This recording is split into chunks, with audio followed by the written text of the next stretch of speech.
안녕하세요. 오늘은 2025년 9월 7일 원당 성결교회 이명하 목사님의 주일 설교 나를 먼저 고치는 삶에 대해 깊이 이야기 나눠보겠습니다.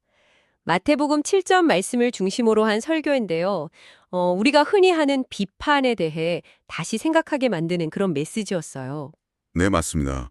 단순히 비판하지 마라 이걸 넘어서 우리가 왜 그렇게 비판에 쉽게 빠지는지 또 그 결과가 뭔지 좀 깊숙이 파고드는 설교였죠. 맞아요. 저도 처음 들으면서 그 심리학적인 접근이 되게 흥미로웠거든요. 집중의 원리 이런 거요. 네, 그 부분이죠. 우리가 무언가에 집중하면 그게 좋아 보이든 나빠 보이든 영향을 받는다는 거예요. 그래서 설교에서도 지적하셨지만 남을 계속 비판하고 그 단점만 보다 보면 이상하게 그 사람을 닮아간다는 거죠. 아, 그 시어머니 욕하면서 닮은다는 말처럼요. 진짜 그런 것 같아요.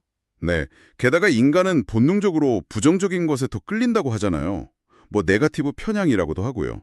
그래서 칭찬보다는 비판이 더 귀에 쏙쏙 들어오고 또 오래 기억되고 그러나 봐요. 그렇죠.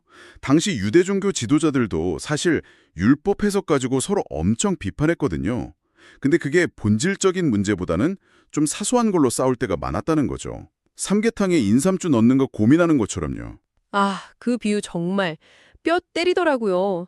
핵심을 놓치고 있다는 지적이셨죠. 근데 성경에서 말하는 비판은 그냥 판단이랑은 좀 다르다고 하셨어요. 네, 마태복음의 크리노라는 단어가 문맥상 보면 그냥 분별하는 차원이 아니고요. 설교에서는 그 한자, 비자가 때릴 비라고 풀이하시면서 남을 때리고 깎아내리려는 좀 공격적인 의도가 담긴 비판이라고 설명하셨죠. 공격적인 의도요? 왜 그렇게까지 하는 걸까요? 음, 그게 종종 자기 문제를 덮으려는 행동일 수 있다는 거예요. 내 안에 어떤 죄책감이나 열등감 아니면 반대로 막 우월감을 드러내려고 남을 끌어내리는 거죠.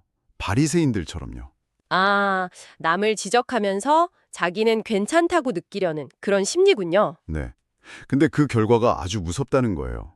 마태복음 7장 2절 말씀처럼요. 너희가 비판하는 그 비판으로 너희가 비판을 받을 것이요.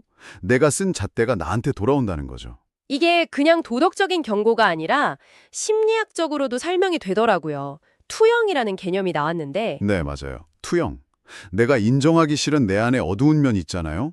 그걸 남한테서 발견하고 막 비난하는 거.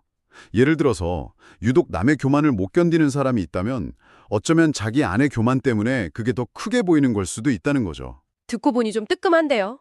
내가 불편하게 느끼는 남의 모습이 사실 내 모습일 수도 있다. 그렇죠. 결국 남을 비판하는 게 자기 얼굴에 침 뱉는 격이 될 수 있다는 거예요. 관계도 망가지고 뭐랄까 영적인 성장도 막히고요. 자기 허물을 못 보니까 회개도 어렵고 믿음도 깊어지기 어렵다는 말씀이시군요. 네. 고린도 전서에서도 남을 막 모욕하고 중상하는 사람은 하나님 나라를 유업으로 받지 못한다고 경고하잖아요. 이게 생각보다 심각한 문제라는 거죠. 그럼 어떻게 할까요? 이 비판의 굴레에서 좀 벗어나려면요.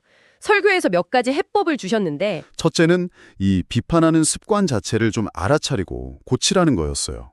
물론 옳고 그름을 분별하는 건 필요한데 남을 때리려는 의도의 습관적인 비판은 멈춰야 한다는 거죠. 내 비판의 동기가 뭔지 계속 점검해야겠네요. 이게 분별인지 공격인지. 네. 그리고 두 번째는 형제의식을 가지라는 거였죠. 아델포스.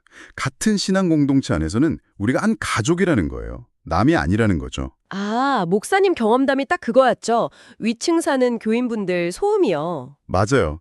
전에는 그냥 소음이었는데 우리 교회 식구라고 생각하니까 아이들 뛰노는 소리로 들리기 시작했다는 거.